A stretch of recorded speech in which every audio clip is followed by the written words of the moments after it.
क्या होता है नो कॉन्टैक्ट रूल? कैसे काम करता है? कॉन्टैक्ट ना करने से क्या फ़ायदे होते हैं? कैसे रिश्तों को सुधारा जाता है? कैसे सामने वाले को अपनी इज़्ज़त करने के लिए मजबूर किया जाता है? कैसे अपनी वैल्यू सेट की जाती है? कैसे अपनी वैल्यू, अपने अर्थ को पाया जाता है? कैसे इस रिश्ते को आप सही तरीके से समझ पाते हैं कि इस रिश्ते में सिर्फ़ आप इस्तेमाल होने की चीज़ नहीं है? ये सारी चीज़ें नो कॉन्टैक्ट रूल में हम क्लियर कर पाते हैं। लेकिन इसमें बहुत सारी गलतियाँ कर बैठते हैं बहुत सारे लोग, क्योंकि जानकारी पूरी नहीं है। तो आज के इस पूरे अध्याय में नो कॉन्टैक्ट रूल को हम बहुत अच्छे से समझेंगे। कौन सी गलतियाँ नहीं करनी है आज की इस अध्याय में हम समझेंगे। नमस्ते है जी, मैं हूं मयंक धरेवान, आपका अपना हैप्पी वाला हीलर। दोस्तों, हम यहाँ हील करना सीखते हैं अपने रिश्तों को, क्योंकि रिश्ते ही हमारे जिंदगी के वो पहलू हैं जो हमें सुख या दुख देते हैं, क्योंकि आखिर में रिश्ते ही काम आते हैं। तो सबसे पहली बात, नो कॉन्टैक्ट रूल कब अप्लाई करते हैं? जब रिश्ते एकदम टॉक्सिक हो जाते हैं, बहुत ज़्यादा जहरीला लगने लगता है। हम एक दूसरे के साथ रहना तो चाहते हैं, लेकिन रहेंगे तो एक दूसरे को मार काट डालेंगे। एक दूसरे को हमेशा हर्ट करना, एक दूसरे को दुख देना, अपने एक्शन से, अपने बातों से कुछ ऐसे टॉन्ट मारना, ये सामने वाला आपको कर रहा है या आप उनके साथ कर रहे हो, दोनों ही कंडीशन में नो कॉन्टैक्ट रूल अप्लाई किया जा सकता है। लेकिन आप एक इंसान हैं और मुझे पता है आप नो कॉन्टैक्ट रूल कब अप्लाएंगे। जब आप ये कर रहे हैं तब नहीं करेंगे, जब आपके साथ ये हो रहा है तब नो कॉन्टैक्ट रूल को अपनाया जाता है। दूसरा कब अपनाया जाता है? जब सामने वाला आपको छोड़ के जा चुका है। हाँ, जब आपको किसी भी रीज़न से वो बोल दिया है कि आज से ब्रेकअप, आज से बात नहीं होगी, आज से हमारा रिश्ता खत्म होता है, तब नो कॉन्टैक्ट रूल अपनाया जाता है। क्यों? ताकि जब वो स्पेस बनेगा, जब वो कि खालीपन बनेगा, तो उस बंदे को आपकी अहमियत पता चलेगी कि आप क्या थे, आपका होना क्या था, आपके होने से क्या था, क्या मिल रहा था। तीसरा कारण, जब आपको ये लगने लगे कि सामने वाला आप पे बेहद शक कर रहा है, बेहद आपको परेशान कर रहा है, आपकी स्वतंत्रता छीन रहा है, आपको बहुत ज़्यादा कंट्रोल करने की कोशिश कर रहा है, या फिर आप उस पर शक कर रहे हैं, आपको शक है किसी तीसरे इंसान के आने का, आपको ये लगता है कि कोई तीसरा पर्सन लाइफ में घुस गया है, जो उनके फ़ेवर में काम कर रहा है, जो उनके साथ उठ बैठ रहा है, तो इस कंडीशन में भी नो कॉन्टैक्ट रूल अपनाया जाता है। अब हम समझते हैं नो कॉन्टैक्ट रूल कितने दिनों तक का होना चाहिए। नो कॉन्टैक्ट रूल 11 दिनों से 1 महीने तक का होना चाहिए। 11 दिनों से कम में काम नहीं करता, हो गया आपका भाग्य है। 1 महीने से ज़्यादा में ये बेकार है, फिर इसकी ज़रूरत है ही नहीं। 1 महीने अगर हो चुके हैं नो कॉन्टैक्ट रूल को और उसके बाद भी कुछ नहीं हुआ, तो मान के चलो अब आपको पहल कर लेनी चाहिए, क्योंकि उससे वैसे भी अब फ़र्क नहीं पड़ता। वो बाहर निकल चुका है, उसको बाहर रहना ही था, वो रहना वैसे भी नहीं चाह रहा था, ये क्लियर हो जाता है। उस कंडीशन में आप पहल कीजिए, अगर आप उसे वापस चाहते हैं तो। उसे वापस पाना चाहते हैं, उसे अपने अंदर बनाना चाहते हैं, अपने जीवन में लाना चाहते हैं, उसके लिए बहुत सारी वीडियोज़ बनाएँगे। कैसे अपने पार्टनर को वापस अपने जीवन में लेकर के आएँ। सबसे इम्पोर्टेंट बात ये है बेटा जी कि किसी भी इंसान को आप बुला नहीं सकते, आप आकर्षित कर सकते हैं, और आकर्षित तभी करेंगे जब आप आकर्षण का केंद्र बनेंगे, जब आप मैग्नेट बनेंगे तभी सारी चीज़ें खींची चली आएगी आप पर। जब आप मैग्नेट बनेंगे, चुंबक बनेंगे, तभी सारी चीज़ें खींची चली आएगी आपकी तरफ। तो आकर्षण पैदा करना है, जिस पर हम बात कर चुके हैं। अब पकड़ते हैं नो कॉन्टैक्ट रूल को कैसे अपनाना है। अचानक से, बिल्कुल अचानक से बातचीत बंद, मैसेजेस बंद, किसी भी तरीके का कांटेक्ट बंद। यहाँ पे जो सबसे बड़ी गलती करते हैं लोग, वो कांटेक्ट तो बंद कर देते हैं, लेकिन दोस्तों से पूछ रहे हैं, रिश्तेदारों से पूछ रहे हैं, उनके बारे में इधर-उधर से बात कर रहे हैं, ठीक है? तो उन तक मैसेज जा ही रहा है आपका कि आप उनके बारे में पूछ रहे हैं, पता कर रहे हैं, उन्हें ट्रेस कर रहे हैं, उन्हें चेज़ कर रहे हैं, उन्हें स्टॉक कर रहे हैं। इसी चीज़ से तो चिढ़ता है सामने वाला।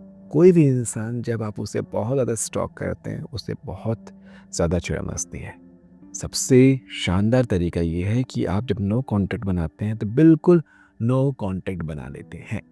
कोई कॉन्टैक्ट नहीं, कोई वाइब्रेशन आपकी उस तक जानी ही नहीं चाहिए।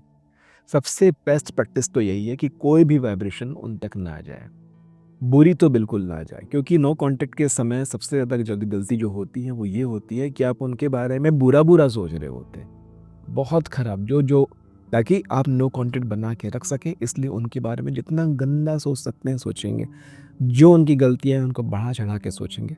तो आप गलती क्या कर रहे हो पता है बेटा, कि आप अपने वाइब्रेशन के फॉर्म में उन तक बुरे विचार भेज रहे हो। तो आप कांटेक्ट में नहीं हो, लेकिन उन तक कैसी वाइब्रेशन आ रही है, आपकी खराब वाली वाइब्रेशन आ रही है। तो उनको आपकी याद तो आ रही है आपकी वाइब्रेशन भेजने से, लेकिन खराब वाइब्रेशन की वजह से वो आपसे खुद ही नहीं टकराना चाहते, वो खुद ही आपसे नहीं भिड़ना चाहते, खुद ही आपसे बात नहीं करना चाहते, क्योंकि उन्हें मालूम है, उनका मन, उनका सबकॉन्शियस माइंड उनसे ये कह रहा है, उनकी आत्मा उनसे ये कह रही है कि अगर वो आपसे आके मिले, बात किए, तो आप उन पर बरसोगे, आप उनको यही सारी चीज़ें फिर से फ़ील कराओगे, बोलकर फ़ील कराओगे, अपने एक्शन से फ़ील कराओगे, जो वो वाइब्रेशनल लेवल पे फ़ील कर ही रहे हैं। तो आपको ये गलती बिल्कुल नहीं करनी है। नो कॉन्टैक्ट में आपको कोई वाइब्रेशन नहीं भेजनी है। लेकिन आपका मन नहीं मान रहा है, आप चाहते हैं उनके बारे में सोचना, तो सिर्फ़ अच्छी बातों को सोचिए कि उनने कब क्या अच्छा किया था, आपने कैसे अच्छे-अच्छे समय बिताए थे, अपने अच्छे वक़्त पे आप लोगों ने कैसा फ़ील किया था। ये सारी वाइब्रेशन जब आप पैदा करेंगे, तो उन तक आपकी वाइब्रेशन जो पहुँचेगी, वो बहुत अच्छी वाली पहुँचेगी, और जिससे वो आपको एक्चुअली में मिस करना शुरू कर देंगे। बहुत ज़्यादा उनको मन करेगा कि उससे बात कर लेता हूँ, उससे कॉन्टैक्ट कर लेता हूँ, उससे टच में आ जाता हूँ, और उस कंडीशन में वो आपसे कॉन्टैक्ट करेंगे। लेकिन आपको क्या गलती नहीं करनी, जब वो कॉन्टैक्ट करेंगे तो उनको ब्लॉक नहीं करना है, उनका फ़ोन कट नहीं करना है, बिज़ी हूँ बोल के छोड़ नहीं देना है। जब भी वो कॉन्टैक्ट करें, आपको बहुत प्यार से उन्हें स्वीकार करना है। मैं ये नहीं बोल रहा हूँ एकदम वेलकम करो, ग्रैंड वेलकम करो, नहीं, उन्हें स्वीकार करो। उनका मैसेज आता है गुड मॉर्निंग, तो आपको बहुत प्यारा सा गुड मॉर्निंग, अच्छा वाला गुड मॉर्निंग भेजना है। अच्छे वाइब्रेशन के साथ भेजना है। ये नहीं कि गुड मॉर्निंग देखा, देखा आ गया ना इसका मैसेज, अब बताता हूँ इसको। हाँ, मैं इसको ये गुड मॉर्निंग लिख के भेजा है, तो मैं इसको सिर्फ़ जीएम लिख के भेजूँगा, या सिर्फ़ इमोजी भेज देता हूँ, ताकि इसे अपनी औकात पता चले। इतना सारा सोच करके अगर आप एक अच्छा वाला गुड मॉर्निंग भी भेजते हो, तो भी बेकार है। गुड मॉर्निंग मैसेज आया, अरे वाह! कितना अच्छा लगा, गुड मॉर्निंग मैसेज आया है। Thank you so much God, thank you so much परमात्मा जी। मुझे इतने समय के बाद गुड मॉर्निंग मैसेज आया है, इसने एटलीस्ट मुझे याद किया। ऐसे अच्छे वाले वाइब्रेशन भेजो। समझ में आ रहा है? मतलब आप इसके लिए आपको झुकने की ज़रूरत नहीं है। आप परमात्मा के सामने ग्रैटिट्यूड फ़ील करो। यूनिवर्स के सामने ग्रैटिट्यूड फ़ील करो कि इसका मैसेज आ गया, और आप बहुत ही प्यारा very good morning, have a fantastic day, ये थोड़ा फॉर्मल हो जाएगा, वेरी गुड मॉर्निंग लिख करके आप बात करते हो। उन्होंने अगर फिर से भेजा हाउ आर यू, कैसे हो आप, तो आप बताइए मैं बहुत अच्छा हूँ, आप कैसे हो? या मैं बहुत अच्छी हूँ, आप कैसे हो? समझ में आ रहा है? हो गया ब्रेकफ़ास्ट? हाँ जी, ब्रेकफ़ास्ट में ये बना था, मेरा ब्रेकफ़ास्ट हो गया, और आपका? समझ पा रहे हो? ऐसे होती कन्वर्सेशन। और ठीक है, उसके बाद उन्होंने कोई मैसेज नहीं किया, आप भी फिर कोई मैसेज मत करो। नहीं करना, आप नो कॉन्टैक्ट रूल में हो, आप अपनी तरफ से कोई भी मैसेज की पहल नहीं करोगे अगले 11 दिनों तक। 11 दिनों के बाद आपने उसका बिहेवियर देख करके आगे आप कर सकते हैं। इस बीच में क्या करना है?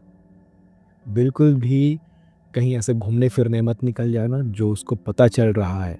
पता चला आप नो कॉन्टैक्ट रूल को मेंटेन करने के लिए अपने दोस्तों के साथ घूमने निकल गए, नहीं करना। और अगर जा रहे हो, तो भाई कहीं सोशल मीडिया में पोस्ट मत होने देना, या ऐसे दोस्तों के साथ जाना जो कहीं से भी उनके कॉन्टैक्ट में नहीं है। उनको पता ना चले कि आप उन्हें छोड़ कर के या उनसे बात करना बंद करके मज़े कर रहे हो, तो इससे वो और चिढ़ जाएगा। नो कॉन्टैक्ट रूल यहाँ पर ख़राब तो नहीं होता, लेकिन बहुत अच्छा भी साबित नहीं होता, उल्टा आपको नुकसान हो जाएगा। पार्टीज़ नहीं करोगे आप, अगर करोगे तो दिखना नहीं चाहिए। आप कोई भी ऐसा काम नहीं करोगे, मज़े वाला काम नहीं करोगे जो उससे खराब लग सकता है, जो एक्चुअली में आपको भी खराब लगे। सोचो, ऐसा कोई काम नहीं करना रिश्ते में जो आप नहीं चाहते कि वो आपके साथ करे। अगर वो भी वही करेगा तो आपको खराब लगेगा ना, या वो पहले से घूमने निकल जाए या कहीं पार्टी करे, आपको खराब लगेगा ना, वो काम नहीं करना। आप जला नहीं रहे हो यार, समझो ना, रिश्ते में जलाने-जलाने से काम नहीं बनता है, समझ में आ रहा है? रिश्ते में तमीज़ से रहने से काम बनता है, बड़ा बनने से काम का बनता है। हर कोई अपने रिश्ते में अपने से ज़्यादा समझदार इंसान को चाहता है, अपने से ज़्यादा सिक्योर बंदे को चाहता है, अपने से ज़्यादा अपने से ऊपर वाले इंसान को चाहता है, चाहे वो मेल हो या फीमेल। मेल चाहता है कि फीमेल इमोशनली स्ट्रांग हो उस टाइम जब वो वल्नरेबल हो। फीमेल चाहती है कि एक मेल फिज़िकली, सोशली स्ट्रांग हो जब वो वल्नरेबल होती है। तो बहुत सारी चीज़ें, बहुत गहरी बातें हो जाएँगी, लेकिन हर कोई अपने से ज़्यादा चाहता है, तो ये गलती नहीं करनी है। अगली गलती, बार-बार डीपी चेंज नहीं करना है। बहुत ज़्यादा हँसते-हँसते खुशी वाला लोग सेल्फी लेकर के डीपी चेंज नहीं करना है। स्टेटस और स्टोरीज़ नहीं डालना है। ठीक है, क्योंकि आपने उन्हें ब्लॉक नहीं किया हुआ है, आपने उन्हें कॉन्टैक्ट में बिल्कुल, मतलब आपके कॉन्टैक्ट में तो वो हैं, आप बार-बार स्टोरीज़ नहीं डालो। उससे क्या हो रहा है पता है? आप स्टोरीज़ के थ्रू कनेक्ट कर रहे हो उनसे, समझ पा रहे हो? और प्रॉब्लम ये है कि रिश्ते में प्रॉब्लम चल रही होती है ना, तो हर जो भी आप एक्शन लेते हैं उसे वो पर्सनली लेते हैं। आप अपनी स्टोरी में, स्टेटस में कुछ भी डालेंगे, कुछ भी लिखेंगे, लाइफ से रिलेटेड कोई थॉट लिख दिया, कहीं से फॉरवर्ड किया हुआ मैसेज को डाल दिया, तो उसे वो अपने ऊपर लेंगे। आपको नहीं डालना है स्टेटस स्टोरी नहीं डालेंगे। और इसके साथ साथ आपको उनका स्टेटस और स्टोरी देखना भी नहीं है, क्योंकि किसी भी तरीके से कांटेक्ट नहीं होना, यही तो नो कांटेक्ट रूल है। ठीक है जी। बहुत ज़्यादा अपडेट नहीं करना है किसी भी प्लेटफॉर्म में, किसी भी सोशल मीडिया में। आप नो कांटेक्ट हो तो उनको ये लगना चाहिए कि आप सिर्फ उनसे नो कांटेक्ट रूल मेंटेन नहीं कर रहे हो, आप अपने जोन पे हो, आप दुनिया से ही नो कांटेक्ट रूल मेंटेन कर रहे हो। लेकिन ये भी ना लगे कि आप गायब हो चुके हो या आपको कुछ हो गया है या आप पगला से गए हो। नहीं, थोड़ा बहुत डालना है, ज़्यादा नहीं, एकदम रोज़ डाल रहे वैसा नहीं, थोड़ा बहुत पोस्ट करें ताकि ये लगे कि हाँ भाई, लाइफ में ओके सब चीज़ है।